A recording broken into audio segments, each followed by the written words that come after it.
Bonjour à tous, je rends grâce au Père, le Créateur du ciel, de la terre, de toute chose, de toute vie, de ce qu'il est grand, glorieux et redoutable. Je remercie le Mundi Maloba, c'est-à-dire le Saint-Esprit du Père, de ce qui permet que vous puissiez avoir des révélations dans les derniers temps de la fin. Donc, récemment, j'ai fait des vidéos sur la foi, les œuvres, et les enfants de Dieu ne pêchent pas. Il y a plein de gens qui m'ont appelé au téléphone, d'autres qui m'ont envoyé des messages personnels, parce que les messages les ont touchés, ça les a percutés par rapport dans la vie de croyants de sainteté. Donc, aujourd'hui, par la permission de ce Dieu grand, glorieux et puissant dans les annales de la création, je vais donner une autre sorte de continuité. Le titre, comme vous pouvez le voir, c'est « N'éteignez pas l'esprit ». Donc, pour tous ceux qui pensent qu'on peut facilement avoir le Saint-Esprit. Et j'avais aussi promis, j'allais faire la vidéo sur la fusion. Mais avant de faire la vidéo sur la fusion, je fais d'abord cette vidéo-ci. Donc, il y a des étapes à franchir. Pour tous ceux qui pensent qu'ils peuvent uniquement vivre par la foi, sans les œuvres, et qui vont espérer être enlevés quand le premier-né va arriver avec les anges de sa puissance. Récupérer l'église, c'est-à-dire l'épouse. Ces gens pensent qu'eux aussi vont être enlevés. Mais Dieu est bon. C'est pour ça que je dis constamment dans mes vidéos, dans Proverbe 19:2, que le manque de science n'est bon pour personne. Parce que celui qui n'a pas la science va s'égarer complètement. C'est pour ça que le Père Tout-Puissant permet que la libération commence. Pour ça, je vais aller dans 1 Thessaloniciens chapitre 5 au verset 19 qui dit « N'éteignez pas l'esprit. » N'éteignez pas l'esprit. Vous voyez, il est précisé ici de ne pas éteindre l'esprit. Maintenant, je vais dans une autre version, dans la Bible de Semeur, qui dit « N'empêchez pas l'esprit de vous éclairer. » De vous éclairer. Parce que Dieu dit dans Job 33, 14, qui parle cependant tantôt d'une manière, tantôt d'une autre, et l'on n'y prend point garde. Ça veut tout simplement dire que les deux versions de ces Bibles-ci se complètent. Premièrement, vous pouvez voir ça même dans la Bible de Louis II, où il est dit, comme je dis, n'éteignez pas l'esprit. Et dans la Bible de Semeur, n'empêchez pas l'esprit de vous éclairer. Donc, vous allez comprendre ici que le Saint-Esprit de Dieu se présente comme un feu, comme le feu. Pourquoi? Parce que vous pouvez lire dans Actes des Apôtres chapitre 2 au verset 4. Ils furent tous remplis du Saint-Esprit et ils se mirent à parler en d'autres langues, selon que l'Esprit leur donnait de s'exprimer. Mais avant le verset, c'est-à-dire avant le verset 4, il est dit, vous pouvez comprendre en fait qu'il est dit que le Saint-Esprit s'est posé sur eux, comme c'est-à-dire des langues semblables à des langues de feu. Donc, c'était une manifestation de Mundi Maloba. C'était la manifestation elle-même de la puissance, de la grandeur du Tout-Puissant par son Esprit Saint. Donc, Paul ici, qui avait reçu le Saint-Esprit, comme les apôtres l'ont reçu aussi dans Jean 20, 22, vous dit expressément qu'il ne faut pas éteindre l'Esprit. Il ne faut pas empêcher l'Esprit de vous éclairer. Parce que le Saint-Esprit se présente comme une flamme, comme un feu dévorant. Mais il vous allume. C'est pour ça qu'il ne faut pas éteindre cet esprit. Pour ça, on va aller dans Psaume, chapitre 119 au verset 105, qui dit « Ta parole est une lampe. Ta parole est une lampe. » Vous voyez, est une lampe. Et c'est Christ, en fait, qui représente la lampe. Pas seulement Christ, mais tout homme de Dieu, tout enfant de Dieu, tous ceux qui sont nés de Dieu, ce sont des lampes. Pourquoi? Parce qu'il est, c'est-à-dire, je répète dans Psaume 119, verset 115, « Ta parole est une lampe à mes pieds. Ta parole est une lampe à mes pieds. » Vous voyez que la lampe, quand la lampe s'allume, il y a une mèche dans la lampe. Il y a aussi de l'huile. Maintenant, il faut le contact du feu pour, c'est-à-dire, la mèche doit être trempée dans de l'huile. Et ensuite, il faut maintenant que le feu allume et que la lampe brille. Là, on va entrer dans les mystères de la révélation des profondeurs même des Écritures. Donc, accrochez-vous. Tous ceux qui ont des stylos, des bloc-notes, vous pouvez noter les versets et ça va beaucoup libérer plein d'entre vous. Donc, Psaume 119, 105 dit, « Ta parole est une lampe sur mes pieds. » Vous voyez, à mes pieds. Et on vous apprend que la lampe représente un véritable homme de Dieu. La lampe représente un véritable fils de Dieu. Pourquoi dans Jean chapitre 5 au verset 35, on parle de la personne de Jean-Baptiste qui dit Jean était la lampe. Jean était la lampe c'est-à-dire qui brille et qui lui. Donc, le mystère ici, c'est quoi? Il y a une révélation dans Jean chapitre 5 au verset 35. On vous apprend premièrement qu'un véritable homme de Dieu, c'est une lampe. Vous voyez? C'est pour ça, dans la lampe, il y a le feu qui s'allume. Et il ne faut pas éteindre ce feu-là. Parce que si on éteint ce feu, la lampe ne pourra plus éclairer non seulement ceux qui sont en face de lui, et lui-même, en fait, la lampe va rester dans les ténèbres. Donc, et dans le mystère, comme j'ai dit dans Jean chapitre 5, verset 35, il est dit, Jean était la lampe. La lampe, c'est un. Et la lampe ici représente le corps. La lampe représente le corps qui brûle. Et brûler, c'est quoi? Donc, le feu, c'est-à-dire le feu qui est le Saint-Esprit, a besoin de la mèche, vous voyez? Et la mèche représente votre âme. C'est pour ça que quand le feu et la mèche et l'huile sont en accord, ça s'appelle une sorte de fusion. Et là, maintenant, elle va brûler. Elle brûle. Et lui ici, là, ça représente, ça représente la lumière. Donc, on vous apprend que le corps, l'âme et l'esprit doivent fusionner. C'est-à-dire quand le véritable Saint-Esprit de Dieu agit complètement en vous. Parce qu'il est dit dans Hébreux 4.12 que la parole de Dieu, c'est-à-dire, vous allez comprendre que c'est le Saint-Esprit du Père lui-même. La parole de Dieu est vivante, efficace et plus tranchante qu'une épée quelconque à deux tranchants, pénétrant jusqu'à partager âme, esprit, joncture et moelle. Vous voyez, cette parole-là, cette lampe-là, c'est-à-dire, ce feu-là entre en vous et vous dévore complètement de vos pulsions sexuelles, de vos mauvaises natures. Et vous fusionnez avec le véritable Saint-Esprit du Père. C'est pour ça qu'il est dit dans Hébreux, chapitre 1, verset 7. Il fait de ses serviteurs une flamme de feu. Donc, quand la lampe est lui, vous voyez, vous ne voyez plus la lampe dans le plan spirituel. C'est une flamme de feu que vous voyez. Parce que c'est la fusion de ces trois êtres. L'esprit, l'âme et le corps doit être conservé irrépréhensible. Quand vous fusionnez, vous allez transfigurer. Vous pouvez transfigurer comme la personne du premier-né.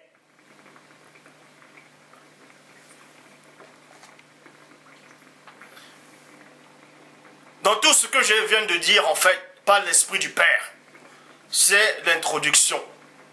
Maintenant, on va entrer dans le vif du sujet, du message. Donc, la lampe représente la parole dans certains passages, dans certaines circonstances. Et cette même lampe aussi représente les hommes de Dieu. Vous voyez? Et la lampe, quand elle brille, quand elle brûle, vous voyez, quand vous touchez une lampe qui s'allume, la lampe elle brûle. Et ce qui brûle là, c'est votre âme. On appelle ça le zèle. Et après d'être brûlé, après que la lampe chauffe, il y a une lumière. Et cette lumière, c'est votre esprit. Donc, c'est la fusion. Maintenant, je vais dans Matthieu chapitre 25, au verset 1 à 8, où c'est la personne du premier-né qui expliquait, c'est-à-dire à quoi ressemble le royaume des cieux. Alors, le royaume des cieux sera semblable à 10 vierges qui aura pris leur lampe, et ici, là, maintenant, la lampe ici représente la parole. On vous apprend aussi qu'il y avait 10 vierges, il y avait 5 qui étaient sages et 5 qui étaient folles. Elles ont pris des lampes, donc c'est-à-dire elles ont pris la parole. De même qu'il y a plein de gens qui vont dans les assemblées, dans les églises actuellement, ils vont écouter la parole, ils lisent la Bible, ils écoutent la parole, donc ça s'appelle, ça veut dire vous avez pris la lampe, vous voyez? Parce que Somme 119, 105 dit, ta parole est une lampe à mes pieds. Ta parole est une lampe à mes pieds. Donc, mais ça ne suffit pas. Maintenant, il faut que cette lampe-là puisse être éclairée pour plaire à Dieu. Donc, alors le royaume des cieux sera semblable à 10 vierges qui, ayant pris leur lampe, c'est-à-dire la parole, allaient à la rencontre de l'époux. L'époux, ici, c'est le Christ. C'est le premier-né. 5 d'entre elles étaient folles, Pourquoi elles étaient folles? Parce que Deutéronome 28 s'est réalisé sur elles. L'Éternel Dieu te frappera de délit, d'aveuglement, de garement d'esprit. Vous allez tâtonner en plein jour. Vous voyez, il tâtonne en plein jour. Mais on va vous expliquer durant l'enseignement pourquoi il y a eu 5 femmes, 5 vierges qui étaient sages et les autres qui sont devenues folles. Qu'est-ce qui a fait en sorte qu'elles deviennent folles? 5 d'entre elles étaient folles et 5 sages. Les folles en prenant leur lampe, vous voyez, on vous dit ici que les folles ont pris la lampe. Néanmoins, les folles ont pris la lampe, c'est-à-dire elles ont pris la parole, ne prit point d'huile. Et l'huile ici maintenant là, ça, c'est-à-dire, comme je dis dans Job 33, 14, Dieu parle cependant tantôt du manière, tantôt d'une autre, et là on n'y prend point garde. L'huile ici représente les œuvres. Et ça peut aussi représenter le Saint-Esprit, parce que la personne du premier-né a été oint d'une huile de joie au-dessus de ses égaux, au-dessus de ses collègues. Mais dans ce verset ici, cette huile-là symbolise les œuvres. Vous voyez, l'huile ici va symboliser les œuvres et la lampe ici va symboliser la parole. La parole. La parole où il y a la foi, bien entendu. Et le mystère, c'est que ces folles-là, elles avaient la lampe, donc elles avaient la parole. Mais sauf que cette parole-là n'était pas alimentée par le feu. Cette parole-là n'était pas alimentée par le véritable Saint-Esprit du Père. Cette folle-là, elles avaient uniquement c'est-à-dire de la connaissance de la parole livresque. De la parole livresque. Elles n'étaient pas alimentées par la source elle-même. Cette parole-là, cette lampe-là n'était pas alimentée. Vous voyez, on va entrer plus en profondeur. Les œuvres avec elles. Mais les sages prirent avec elles des lampes. C'est-à-dire, on vous montre maintenant que ces sages-là aussi ont pris à leur tour des lampes. Mais il y a une virgule. De l'huile. De l'huile. Dans des vases. Dans des vases. Donc, ces sages-là représentaient ceux qui marchent véritablement avec le Père. Et elles ont pris la bonne parole, c'est-à-dire la lampe qui était alimentée par le véritable Saint-Esprit, de Dieu. C'est pour ça qu'ils avaient de l'huile et c'était des œuvres. Et à la fin, on vous parle des vases. On sait que les vases, c'est quoi? Il y a les vases d'or, les vases d'honneur, les vases d'argile, les vases vils, ainsi de suite. Et les vases représentent un humain. Les vases dans la parole du Père, ça peut représenter aussi un homme ou bien une femme. Donc, on vous dit ici qu'elles avaient la foi, elles avaient la parole véritable qui libère, et elles avaient les œuvres. Tandis que les autres folles là, elles avaient néanmoins, certes, la foi, parce que pour aller écouter la parole, pour prendre la parole, c'est-à-dire prendre son temps pour écouter la parole, ça veut forcément dire que vous croyez néanmoins que Dieu existe. Parce qu'il y a plein de gens qui ne vont pas écouter la parole, ils disent que Dieu n'existe pas, ça c'est les paroles qui ont été inventées par des hommes, bref, ils vont aller jouer la vie. Mais ces folles-là ici avaient néanmoins la foi, mais elles avaient une parole livresque, c'est-à-dire cette parole-là, c'était la fausse doctrine. Elles ne pouvaient pas être affranchies, donc elles ne pouvaient pas briller, elles ne pouvaient pas fusionner, mais elles n'avaient pas les œuvres. Elles n'avaient pas les œuvres. Parce que la foi et les œuvres, si vous n'avez que la foi, vous ne pouvez pas être sauvé. Si vous n'avez que les œuvres, vous ne pouvez pas être sauvé. Il faut les deux, la fusion des deux. Mais les sages ici avaient la foi et les œuvres. Avaient la foi et les œuvres. Et c'est pour ça qu'il est dit, mais les sages prirent avec elles des lampes, c'est-à-dire la parole, de l'huile qui représente les œuvres, dans des vases. Dans des vases. Comme l'époux, c'est-à-dire le Christ, tardait. Le Christ ici, il tardait. Pourquoi? Toutes s'assoupirent et s'endormit. Point. Maintenant, vous voyez, il y a des gens qui vont enseigner, qui vont dire que être en retard, c'est un péché. Mais la parole vous apprend ici que le Christ tardait. Donc, quand il tardait ici, là, ça veut dire quoi? Il n'était pas à l'heure où ces vierges-là attendaient qu'il arrive. Mais, on va vous expliquer le pourquoi le premier-né est arrivé, c'est-à-dire n'est pas arrivé à l'heure, ou bien a tardé. A tardé.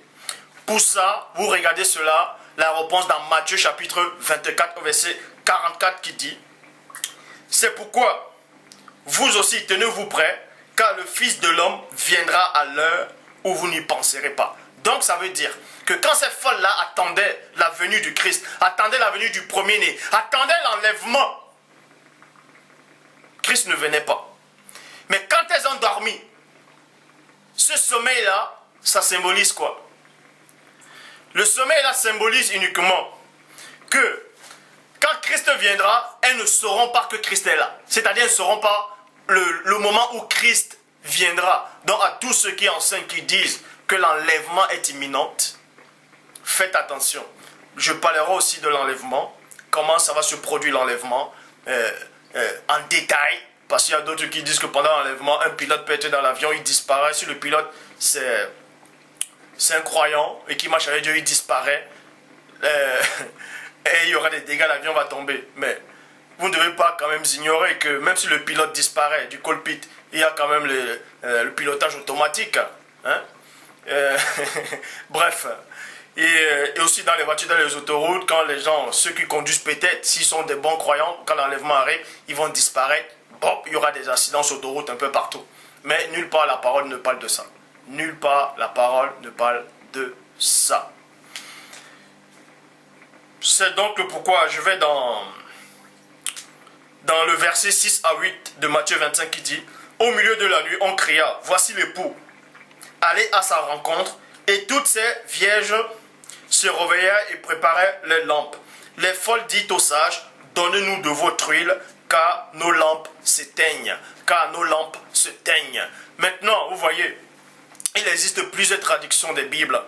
C'est pour ça que tous ceux qui veulent peut-être venir pour essayer d'envoyer des versets pour corriger l'enseignement, rassurez-vous d'abord que non seulement vous avez compris la prophétie, vous avez compris celui-même qui alimente la parole, que vous êtes assisté par le véritable Saint-Esprit de Dieu. Parce que, je vais encore choquer plein d'entre vous, quand le verset ici dit « Car nos lampes s'éteignent », car nos lampes s'éteignent. Cette traduction-là, elle est mauvaise, ce n'est pas une bonne traduction. Pourquoi ce n'est pas une bonne traduction? Parce que si on accepte que c'est une bonne traduction, ça veut dire que les folles là aussi avaient néanmoins le feu. C'est-à-dire les lampes là brillaient néanmoins, mais sauf que c'était en train de s'éteindre. Parce qu'il est dit dans la Bible des peuples, car nos lampes sont prêtes de s'éteindre.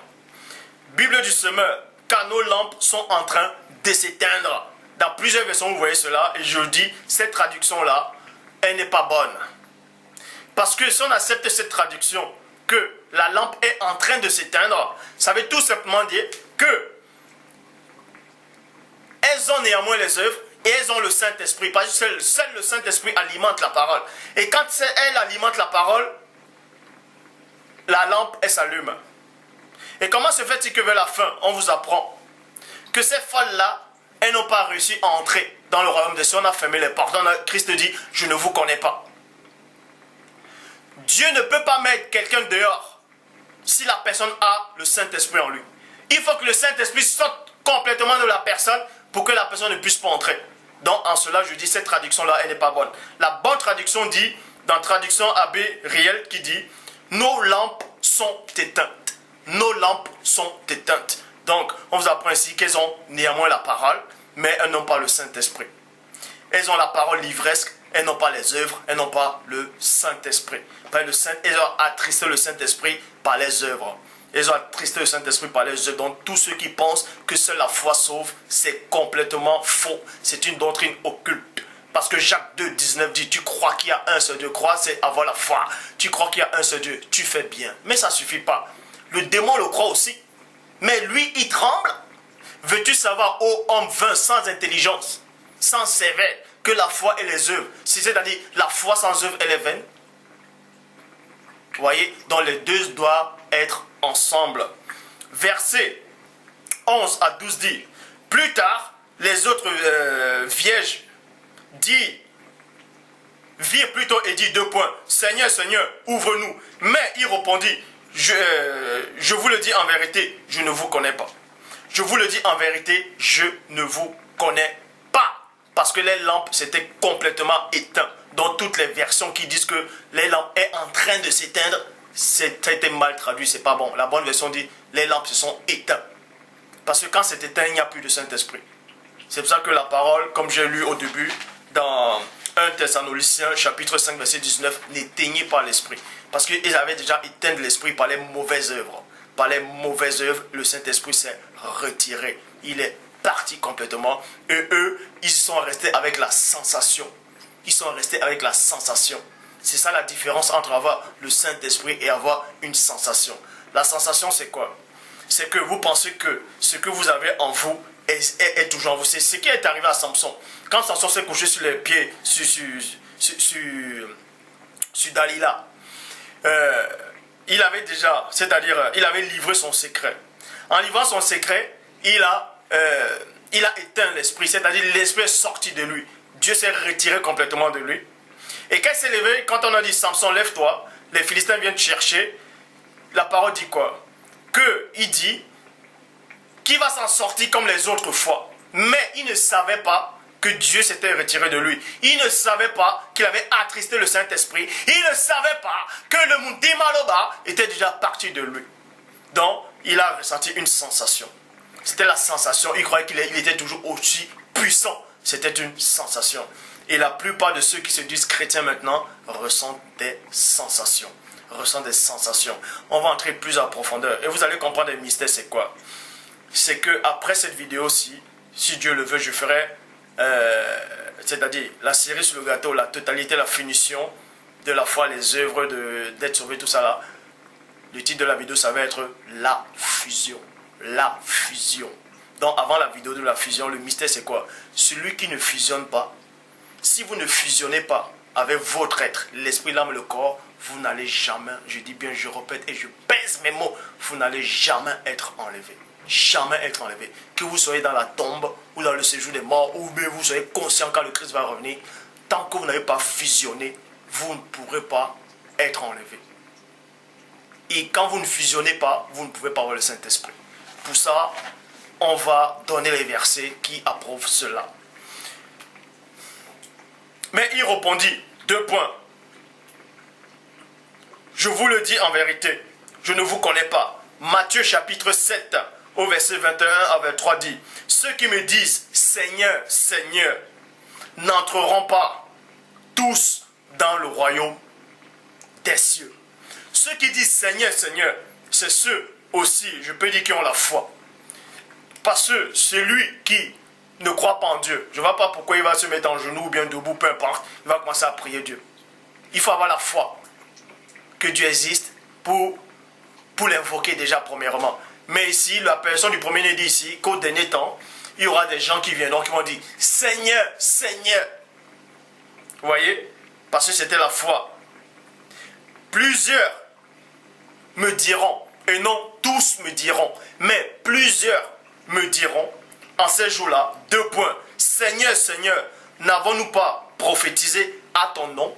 Point d'interrogation. N'avons-nous pas prophétisé à ton nom? Point d'interrogation. Maintenant, on va encore rectifier quelques traductions des Bibles. C'est pour ça que dans chaque sujet, le Saint-Esprit de Dieu va toujours permettre qu'on puisse rectifier quelques traductions que les gens ont mal traduites pour essayer d'expliquer quelques propos auxquels le Saint-Esprit lui-même a inspiré. Donc quand la parole dit ici que plusieurs viendront diront Seigneur, Seigneur, n'avons-nous pas prophétisé à ton nom? Vous allez donc, plein de gens vont dire, mais si on prophétise, ça veut dire que l'homme ne peut pas prophétiser de lui-même. Or, la parole, vous pouvez voir dans l'Ancien Testament, il est dit que Dieu, c'est-à-dire en parlant des faux prophètes, Dieu ne les a pas envoyés. Ils ont prophétisé, c'est-à-dire ils ont eu des fausses visions de leur propre esprit. C'est leurs propres prophéties qu'ils ont créées, qu'ils ont inventées. Mais vous allez comprendre ici que ces gens-là qui disaient « Seigneur, Seigneur, n'avons-nous pas prophétisé à ton nom ?» Ce n'était pas avec l'Esprit de Dieu, ce n'était ni avec l'Esprit du Père, ni avec l'Esprit de Christ qu'ils ont prophétisé. Parce que dans 1 Corinthiens chapitre 12, on parle des dons spirituels, il y a le don de la prophétie. Vous voyez? Mais quand il dit « N'avons-nous pas prophétisé à ton nom ?» ce n'est pas une bonne traduction. On va vous montrer la bonne traduction qui parle fidèlement de ça. Plusieurs me diront, Seigneur, Seigneur, n'avons-nous pas prophétisé à ton nom? N'avons-nous pas chassé des démons à ton nom? Et n'avons-nous pas fait beaucoup de miracles à ton nom? Point d'interrogation. Vous voyez? Bon. Ces gens qui viendront à Christ au dernier jour, ils vont dire, n'avons-nous pas chassé des démons à ton nom? Vous devez comprendre. Quand Christ prit à l'aéroport, il dit, retirez-vous de moi, je ne vous ai jamais connu, vous qui commettez le péché. Vous qui vivez dans le péché. Vous allez donc comprendre ça comment? Que quelqu'un peut vivre dans le péché et il réussit à chasser des démons. C'est pour ça que je dis, cette traduction-là a été mal traduite. Elle a été mal traduite. Je dis, je répète et je pèse mes mots devant le Père, devant la main céleste. Que celui qui vit dans le péché ne peut à aucun moment chasser un démon. Ne peut à aucun moment chasser un démon. Vous pouvez aller sur internet, vous allez voir peut-être, il y a des films peut-être qui sortent. On vous dit, inspiré selon une histoire vraie. On montre l'église catholique au Vatican, ils sont en train d'expulser les démons dans le corps de quelqu'un, bref. Même les musulmans font les séances d'exorcisme, même chez le vaudou, même dans la région vaudou. Ils chassent, soi-disant, ils chassent les esprits. Un peu partout en Inde, ils chassent des esprits, tout ça là. Mais vous allez comprendre que ils ne chassent pas les esprits. C'est un accord qu'ils ont. C'est un accord. Parce que Satan ne peut pas chasser, il ne peut pas se chasser lui-même. C'est-à-dire Satan ne va pas lutter contre son propre royaume. Sinon son royaume ne va pas tenir. Donc, ce sont des mauvaises traductions, tout simplement. Et Dieu permet que son serviteur soit là, avec l'Esprit du Père, pour vous éclairer. Actes des Apôtres, chapitre 19, au verset 15. Vous allez comprendre qu'il y avait des fils de Sheva. C'était des exorcistes ambulants. Ils sont venus chasser un démon. Ils sont venus chasser quelques démons. Ils sont venus chasser le démon. Et en voulant chasser le démon, ils ont invoqué le nom du premier-né. C'est pour ça que dans Actes des Apôtres, chapitre 19, au verset 15 dit, l'esprit malin, c'est-à-dire le démon, leur répondit 2 points. Je connais le premier-né, je sais qui est Paul de Tarse, je sais qui est Paul, mais vous, qui êtes-vous? Mais les démons, ils connaissent certains aspects du plan spirituel, mais ils ne connaissent pas tout l'aspect des plans spirituels. Mais ils ont néanmoins dit, je connais le premier-né. Je sais qui est Paul. Je sais que Paul, c'est un serviteur de Dieu. Je sais que Paul a le Saint-Esprit. Donc, il est dans le vrai. Lui, il a reçu vraiment le mandat. Je sais que le premier-né, lui aussi, il a autorité sur nous. Il vit dans la sainteté. Mais vous, vous êtes dans les ténèbres. Vous vivez dans le péché, dans le mensonge, dans l'adultère. Qui êtes-vous? Qui êtes-vous? Parce qu'en ce moment, le démon a la supériorité sur les gens qui vivent dans le péché. Pourquoi? Parce que Jacques 2,19 dit, tu crois qu'il y a un seul Dieu, tu fais bien. Le démon le croit aussi. Mais, le démon, lui, tremble. Alors que toi, tu ne trembles pas. Le fait seulement que le démon tremble, il a déjà l'avantage sur toi. Et dans la suite, vous pouvez voir, les démons ont frappé ces gens. Ils les ont frappés correctement. Parce qu'ils vivaient dans le péché. Donc celui qui vit dans le péché, dans le mensonge, dans la masturbation, qui regarde les films pornographie, qui insulte, qui triche, qui fraude, ne peut à aucun moment chasser un démon. Même s'il est dans la... Même si celui qui accepte la fausse doctrine ne peut pas chasser le démon. Donc, tout ce que ces vidéos qu'on vous montre là, sur YouTube, Dailymotion, Twitter ou je ne sais pas, on montre soi-disant, ceux qui se disent pasteurs, chasser des démons dans les assemblées, ils imposent les mains, les gens crient comme le poulet, comme des gorgettes. Ça, c'est faux. Je dis bien, ça c'est la comédie. C'est la comédie. Même si les gens viennent raconter des témoignages en disant, ouais, j'étais possédé, j'ai été chassé par le démon. Oui, mais renseignez-vous d'abord si dans cette assemblée, il y a une véritable parole de Dieu dedans. Parce que s'il y a, je vous le dis, Jean 8,32 dit, vous connaîtrez la vérité et la vérité vous affranchira complètement. Ça veut dire, si vous connaissez en 99% de la vérité et les autres pourcents, vous êtes dans le mensonge, vous ne pouvez pas chasser le démon.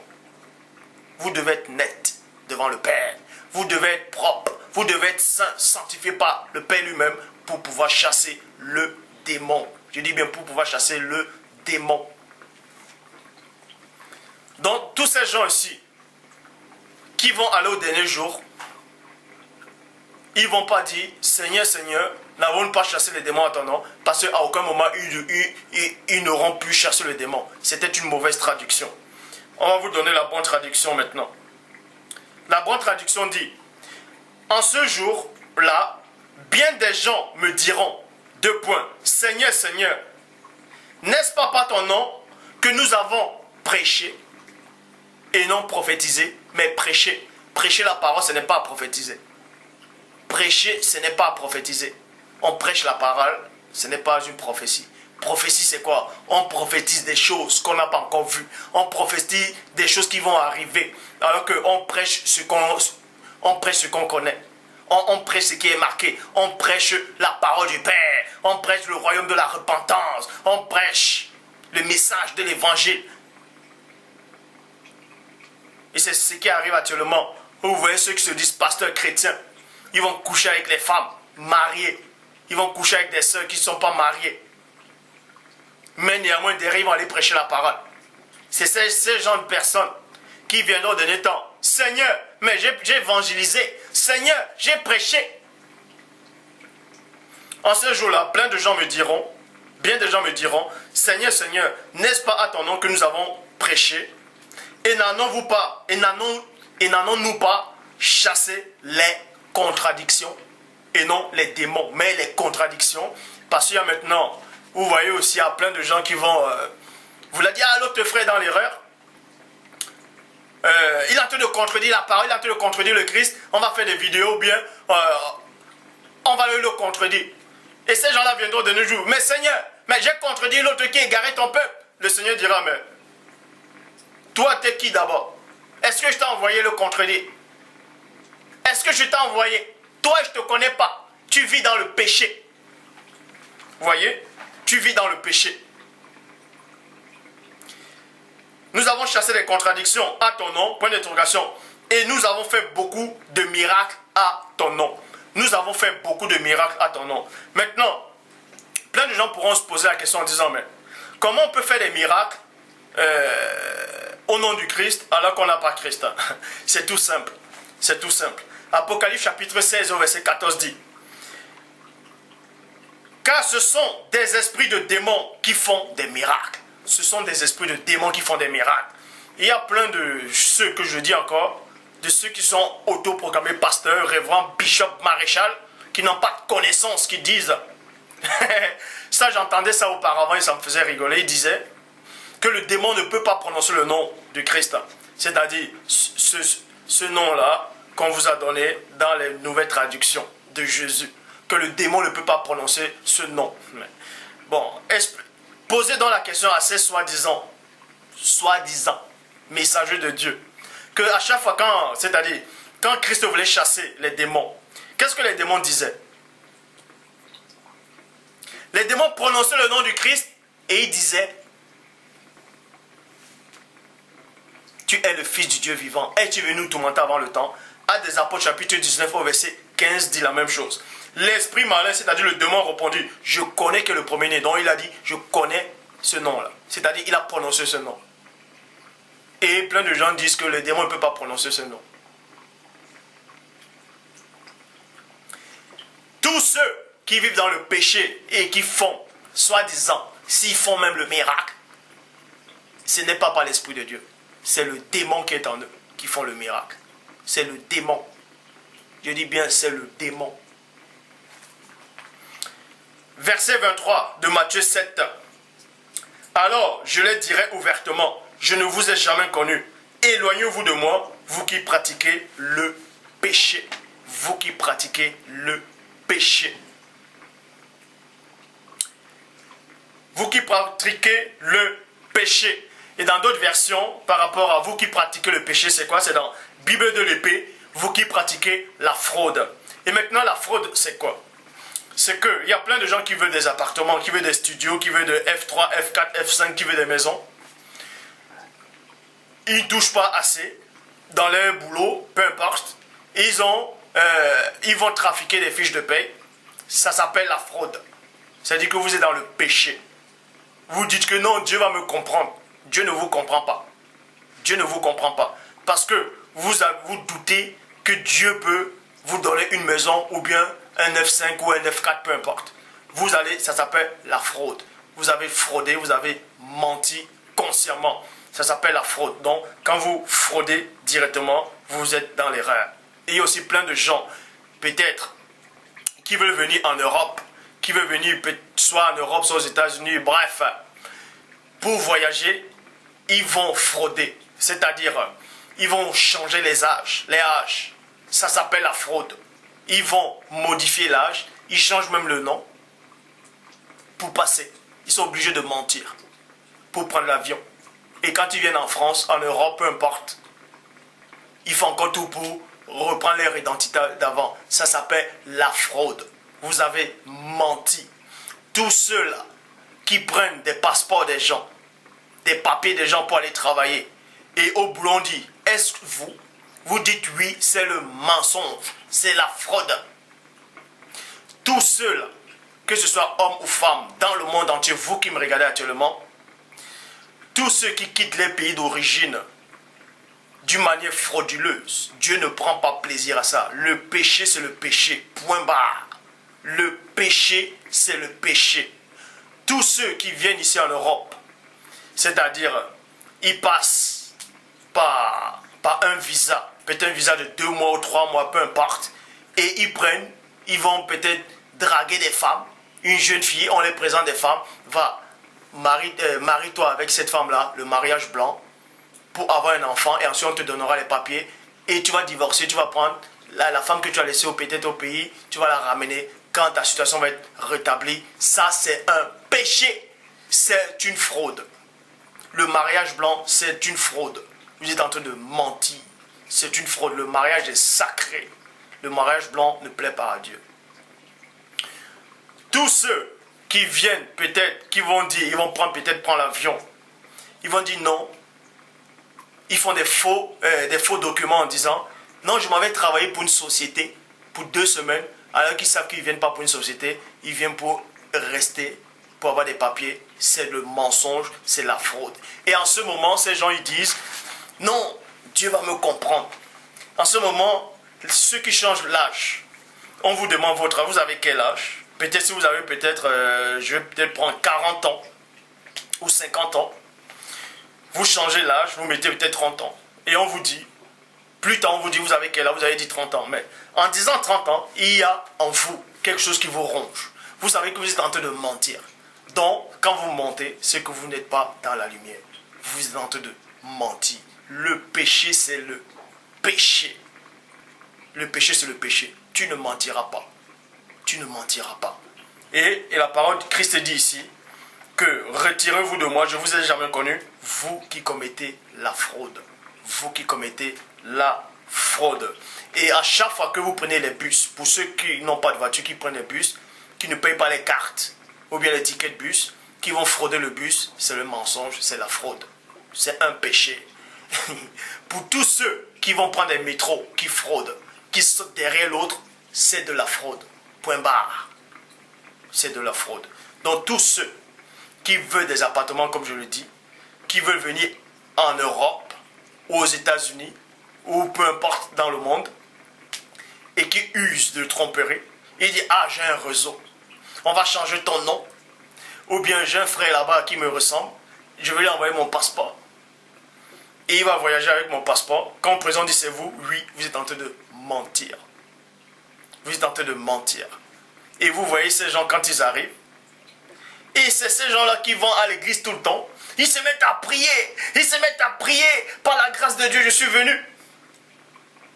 Mais ce mensonge-là est déjà en vous. C'est pour ça que vous allez accepter la fausse doctrine facilement. Vous allez accepter la fausse doctrine facilement. Vous allez accepter la fausse doctrine facilement. Donc, le mariage blanc, c'est un péché. Le péché, c'est le péché. Vous allez reconnaître un enfant qui n'est pas votre enfant pour avoir des papiers, c'est un mensonge. C'est un mensonge. Maintenant, dans la traduction du Monde Nouveau, il dit l'illégalité. L'illégalité. Vous voyez? L'illégalité. C'est l'illégalité. Donc, c'est tous ces gens-là ceux qui vivent ainsi, tout le temps, qui vivent dans le péché, ils sont obligés de mentir. On leur pose une question, ils mentent, mais en eux-mêmes, ils savent qu'ils sont en train de mentir. Certains veulent des crédits, ils vont dire, ah, mon banquier, je veux un crédit. Est-ce que vous avez là un autre crédit en cours? Non. Et pourtant, il sait qu'il a déjà un crédit en cours. Ça, c'est un mensonge. C'est un mensonge. Et à chaque fois que vous allez mentir, à chaque fois que vous allez frauder, à chaque fois que vous allez vivre dans le désordre, dans le péché, vous allez ressentir une sensation que Dieu est avec vous, que l'Esprit de Dieu est avec vous, et pourtant, c'est une sensation. C'est une sensation. Dieu est saint, je dis. Le Père Tout-Puissant est saint. Et tous ceux qui s'approchent de Dieu doivent être saints. En Dieu, il n'y a pas de tâche. Il n'y a pas de tâche. Matthieu 7,7. Demandez, l'on vous donnera. Frappez, l'on vous ouvrira. Cherchez, vous trouverez. Vous pensez un seul instant que si vous êtes dans un pays où il y a la misère, où vous souffrez là-bas, où vous ne pouvez pas avoir le travail, peut-être vous avez bac plus 5, et on ne vous donne pas le travail, et que vous voulez peut-être aller en Europe, aux États-Unis, peu importe dans le monde. Vous croyez sincèrement que si vous marchiez selon Dieu, que si vous avez la foi et les œuvres sincères devant le Père, vous ne pensez pas un seul instant que Dieu peut faire en sorte que votre situation soit débloquée? Est-ce que vous avez besoin d'aller faire la fraude, d'aller faire des faux papiers, d'aller tricher, d'aller mentir, baisser l'âge pour reprendre votre âge après? Vous voulez changer votre nom. En changeant votre nom, en changeant votre âge, vous changez votre destinée que Dieu avait prévue pour vous. Je sais que ces paroles-ci vont déstabiliser plein d'entre vous. Certains vont peut-être dire, ouais, c'est facile de parler quand tu n'es pas dans la même situation. Mais ce que moi je sais, c'est que Dieu est fidèle. Si tu es fidèle avec Dieu, toi qui me regardes, si ta foi elle est sincère avec les œuvres, tout ce que tu demanderas à Dieu, il te l'accordera. Je sais de quoi je parle. Dieu est fidèle et sincère. Tout ce qui use de fraude, c'est parce que vous manquez de confiance en Dieu. C'est parce que votre vie n'est pas en accord avec la parole.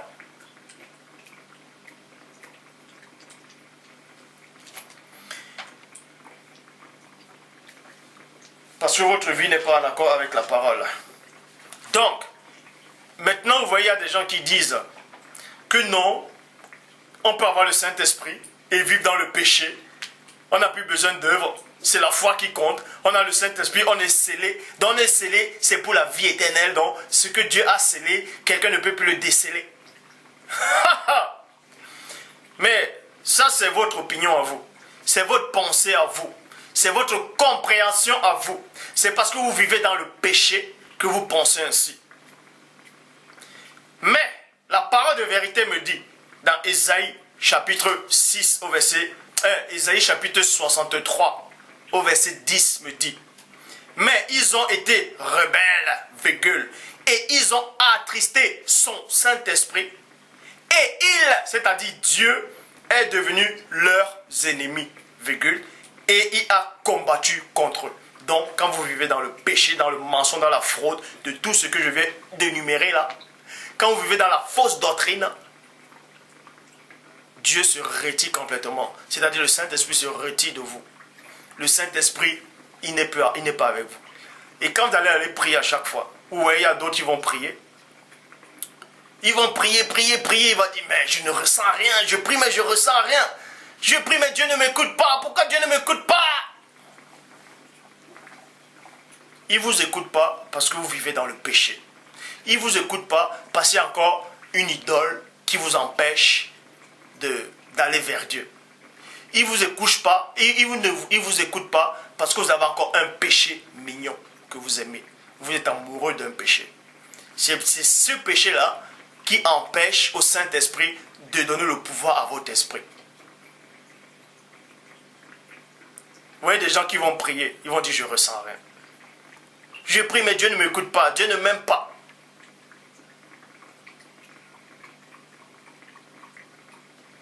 c'est parce que vous vivez dans le désordre. Arrangez vos vies. Ayez une bonne foi sincère.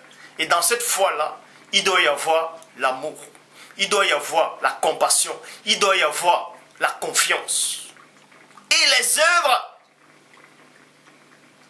Et en cela, tout ce que vous demanderez à Dieu, Dieu vous l'accordera. Vous pouvez demander, Père, je veux une grande maison avec une grande piscine. Dieu il peut vous le donner en une journée. Vous allez me dire, mais ouais, mais c'est bizarre ce que tu dis. C'est pas bizarre. Il ne faut pas limiter mon Père. Je sais qui est mon Père. Mon Père est tout puissant. Mon Père est tout puissant. Tous ceux qui viennent prêcher la parole et ils désobéissent ouvertement à la parole, ils mentent, il y a des pratiques qu'ils n'arrêtent pas, il y a des choses sur eux qu'ils ne veulent pas enlever, alors que la parole condamne cela. C'est parce qu'ils ont ce péché mignon-là. Ils pensent qu'ils sont avec Dieu, qu'ils œuvrent pour Dieu, et pourtant c'est une sensation. C'est à la fin de temps. Parce que Christ dit, celui qui m'aime garde mes commandements. Et Jacques, il dit que celui qui pratique, c'est-à-dire celui qui a la foi, et qui pratique les commandements de Dieu, il pratique peut-être, je vais prendre un exemple, il pratique 99%, il oublie 1%, tout le reste ne compte pas. Je dis bien, tout le reste ne compte pas. Parce que Dieu ne mélange pas les ténèbres avec la lumière, il les sépare. Il n'y a rien entre les ténèbres et la lumière. Dieu les sépare. Dieu les sépare. Ça, c'est l'évangile pur. Ça, c'est la vérité qui libère. Donc, quand je dis personne ne connaît Dieu, vous pensez que je suis arrogant, que je crois tout savoir. Quand je dis personne, la plupart, que personne n'a le Saint-Esprit, vous pensez que je suis en train de délirer. Libre à vous de continuer à penser ce que vous voulez. Je dis bien, libre à vous. C'est votre choix. Je remercie le Père parce qu'il a laissé le libre arbitre à l'homme. Vous voyez, il y a des femmes qui viennent prêcher la parole dans les assemblées. Elles sont habillées en pantalon moulant. Elles n'ont même pas de foulard sur la tête. Elles viennent raconter des hérésies, des abominations en disant non, il n'y a que l'homme seul qui a le libre arbitre. Les anges n'ont pas de libre arbitre. Dieu les a enlevés cela. Les anges n'ont pas de libre arbitre. Bon, posez-moi la question. Posez-vous la question alors. Si les anges n'ont pas le libre arbitre, pourquoi la plupart de certains anges ont péché?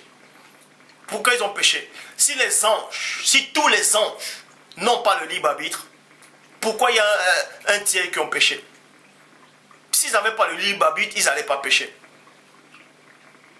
Donc, avant de raconter des hérésies, la parole vous condamne déjà en disant qu'une femme ne doit pas enseigner. Et quand elle vient enseigner, elle va raconter que des hérésies. Je dis bien des hérésies.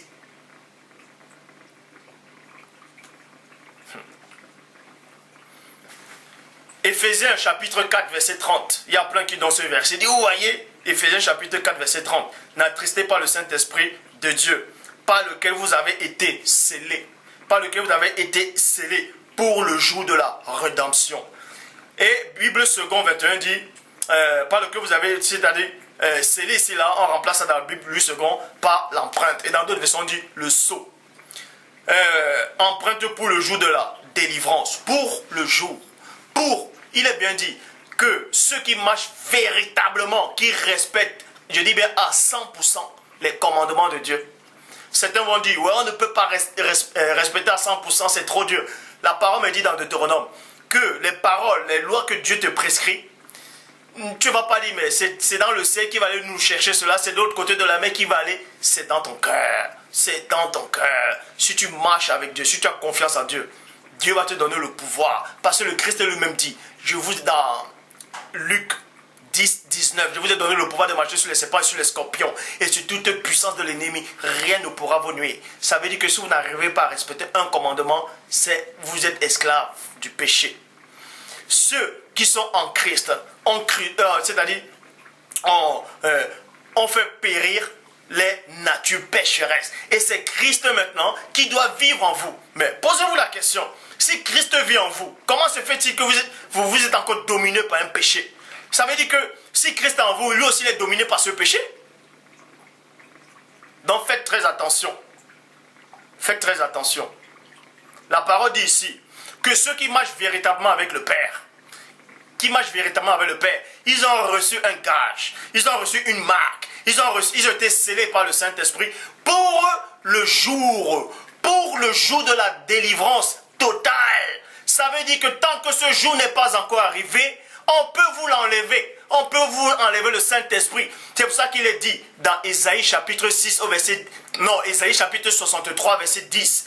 Mais ils ont été rebelles et ils ont attristé son Saint-Esprit. Et c'est-à-dire Dieu est devenu leur ennemi et il a combattu contre eux. Donc quand tu attristes le Saint-Esprit, il sort de toi. Quand vous attristez le Saint-Esprit par vos mauvaises œuvres, par vos pulsions sexuelles, le Saint-Esprit, il sort. Parce que le Saint-Esprit ne reste pas où c'est sale. Il ne reste pas dans les enfants de la rébellion. Il s'en va. Et en cela, le sceau se rompt. Bah! Sur la citerne. Ecclésiaste parle de ça. Le sceau va se rompre sur la citerne. Bah! Donc le Saint-Esprit disparaît, il s'en va. Et ce sont les sensations qui restent. Éphésiens chapitre 1 verset 13. Mais vous aussi, vous avez espéré. Espérer là ici, c'est la foi. En lui c'est qui? En Christ. Après avoir entendu la vérité. Donc, premièrement, avant de recevoir le Saint-Esprit, il faut d'abord accepter le Christ. Il faut accepter la vérité. Il faut que cette vérité-là puisse vous nettoyer complètement, puisse vous affranchir de vos mauvaises œuvres, de vos pulsions sexuelles, de vos pensées abominables. Tant que la parole ne vous a pas complètement nettoyé, vous ne pouvez pas recevoir le Saint-Esprit. Tant que vous avez encore la fausse doctrine en vous, tant que vous acceptez encore la fausse doctrine, tant que vous vivez dans le péché, tant que vous acceptez, je dis encore, la vraie fausse doctrine,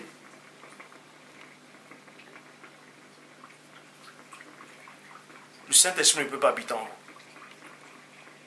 Impossible. Les apôtres ont vu le Christ. Ils ont mangé avec lui.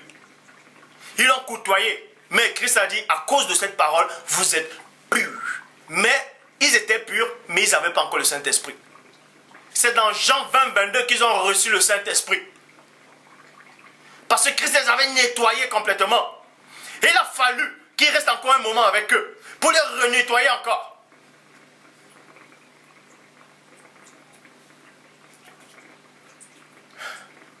C'est pour ça qu'il est dit dans Jean 8, 32, vous connaîtrez la vérité et la vérité vous affranchira.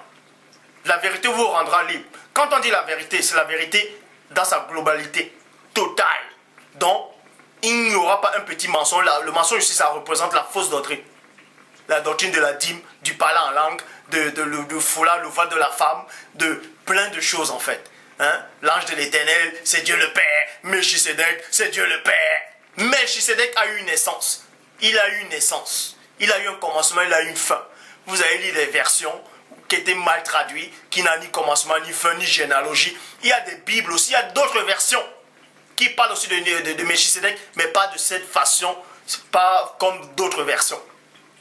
Melchisédek a eu un commencement. Il ne c'est pas une théophanie, une christophanie de Christ. Donc, ce genre de hérésie, tant que vous allez accepter ça, que oh, il va aller en enfer, il va aller souffrir en enfer. En enfer, on ne souffre pas. C'est le séjour des morts. Et personne ne souffre dans le séjour des morts. Vous pouvez donner Luc 16, 19. Ça, c'est une parabole. Ça, c'est une parabole. Ecclésiaste avec le Saint-Esprit, il a bien dit, dans le séjour des morts, on ne souffre pas. Ecclésiaste chapitre 9, verset 10. Tout ce que ta main trouve à faire avec ta force, fais le cas. Il n'y a ni pensée, ni sens, ni œuvre dans le séjour des morts où tu vas. Bref, ces gens d'autres gens qui disent, oh, j'ai reçu une vision. J'ai vu quelqu'un qui criait en enfer, un pasteur, il était habillé. Tout ça, c'est faux. Tant que vous allez accepter ces gens d'hérésie, vous ne pouvez pas avoir le Saint-Esprit. Parce que la vérité ne vous a pas affranchi. La vérité ne vous a pas libéré. Donc, Éphésiens chapitre 1, verset 13. Mais vous aussi, vous avez espéré en lui. Après avoir entendu la parole de la vérité. La parole de la vérité et non de la fraude et non du mensonge. Mais de la vérité. la bonne nouvelle concernant votre salut. Point. La bonne nouvelle concernant votre salut. Par le moyen aussi, après avoir cru. Après avoir cru. Donc il faut d'abord, c'est pour ça qu'il est dit dans Jean chapitre 1, verset 12, à tous ceux qui l'ont reçu, à ceux qui ont cru à son nom. Croire maintenant, c'est quoi? C'est que vous venez, vous acceptez, vous reconnaissez qu'il est vraiment le sauveur. Et ensuite, vous appliquez ces ordonnances. Parce que celui à qui vous avez cru, il dit, celui qui m'aime garde mes commandements. Et celui qui n'obéit pas à ses commandements, il est rejeté.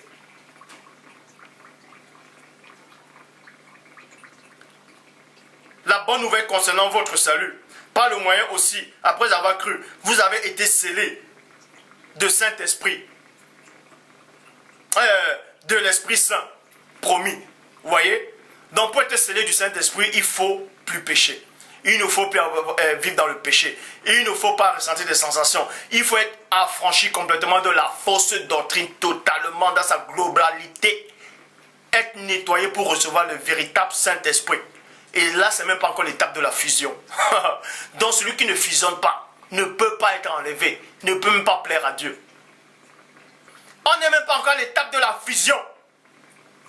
Il faut, avant de fusionner, il faut être libéré complètement de la fausse doctrine, dans tous ses degrés, dans toutes ses étapes. Tant que vous n'avez pas atteint ce stade, tant que le Saint-Esprit n'est pas encore entré en vous, vous ne pouvez même pas espérer à la fusion. Galates, chapitre 5, au verset 16 à 21 dit, voici donc ce que je dis. Non, voici donc ce que j'ai à dire. À vous dire, 2 points. Laissez le Saint-Esprit diriger votre vie et n'obéissez plus au désir de votre propre nature. Au désir de votre propre nature. Dans d'autres versions, on dit au désir de votre chair.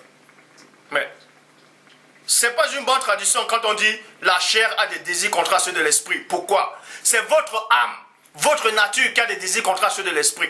Parce que quand on dit la chair a des désirs contraires à ceux de l'esprit, dans la suite on dit les désirs de la chair se sont manifestés, c'est la fornication, c'est l'impudicité. Or, dans le livre de Corinthiens, on dit que celui qui commet la fornication, celui qui commet l'impudicité, pêche contre son propre corps, pêche contre sa propre chair. Mais posez-vous la question, comment se fait-il que les œuvres de la chair, les désirs de la chair, c'est la fornication, c'est l'impudicité. Et on vous dit encore que celui qui commet l'impudicité pêche contre sa propre chair. Donc vous apprenez que même la chair n'aime pas ça. La chair n'aime pas ça.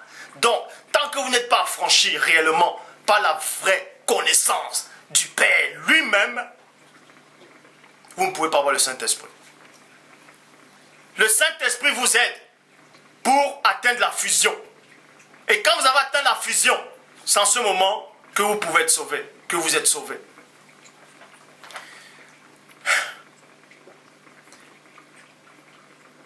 Versets 17 à 21. En effet, la nature humaine a des désirs contraires à ceux de l'esprit et l'esprit a des désirs contraires à ceux de la nature humaine. Ils sont opposés entre eux, en sorte que vous ne pouviez, pouvez pas faire ce que vous voudrez. Cependant, si vous êtes conduit par l'esprit, vous n'êtes pas sous la loi. Et cette loi ici-là représente le jugement. Les œuvres de la nature humaine sont évidentes. 2 points. Ce sont l'adultère, l'immoralité sexuelle, la fornication, la débauche, la dégénérance. Le dérèglement, le vice, le libertinage, la luxure, l'idolâtre, mauvais sort, les maléfices, pratique du spiritisme, l'adoration des idoles et la magie, l'empoisonnement. Les gens se haïssent les uns des autres, se querellent et sont jaloux et sont dominés par la colère et les rivalités. Point. Ils se divisent en parties et en groupes opposés. L'envie, les obsessions, les avortements, le meurtre, l'ivrognerie, les orgies, les gourmandises, les choses semblables, point. Ceux qui commettent de telles choses n'hériteront point le royaume de Dieu. Ceux qui commettent de telles choses n'hériteront point le royaume de Dieu. Donc il faut la fusion pour hériter le royaume de Dieu. Parce que la parole dit dans 1 Thessaloniciens 5, 23, que le Dieu de paix vous sanctifie lui-même tout entier et que tout votre être, l'esprit, l'âme et le corps soient conservés irrépréhensibles lors de l'avènement du premier-né. Ça veut dire que quand Christ va arriver, si votre corps a toujours des défauts, c'est-à-dire des puissances sexuelles, si votre corps est toujours influencé par la chair, c'est-à-dire votre corps est toujours influencé par le péché, vous ne pouvez pas être enlevé. Donc, les trois êtres doivent fusionner. Ça s'appelle la fusion. 1 Thessaloniciens 5, 23 le dit. Vous devez complètement fusionner pour plaire à Dieu. C'est pour ça qu'il est dit que le vrai Dieu de paix vous conduise lui-même dans la sainteté totale et que tout votre être, l'esprit, l'âme et le corps soient conservés sans reproche, sans reproche, sans reproche. Et dans Galates, il est dit que la chair, c'est-à-dire votre nature, a des désirs contraires à l'esprit. Mais 1 Thessaloniciens 5, 23 vous dit que vous ne devez plus avoir des désirs contraires à